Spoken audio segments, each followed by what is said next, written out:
हाँ Phyllis, Aamir, Phyllis, Phyllis. आ गया मेरा होने वाला शौहर। खुश आमदीद मेरी जान। आओ, आ जाओ। सुन, तुम ठीक हो ना? ठीक हो। बैठ जाओ आमिर।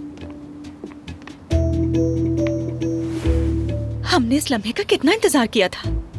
कितना दूर रहे हम, खुद को भी धोखा दिया और दूसरों को भी। दूसरों के साथ खुश हो सकते हैं, यही सोचा हमने, मगर इस तरह कुछ भी नहीं हो पाया है ना। कब से इस औरत का पीछा कर रही हूँ।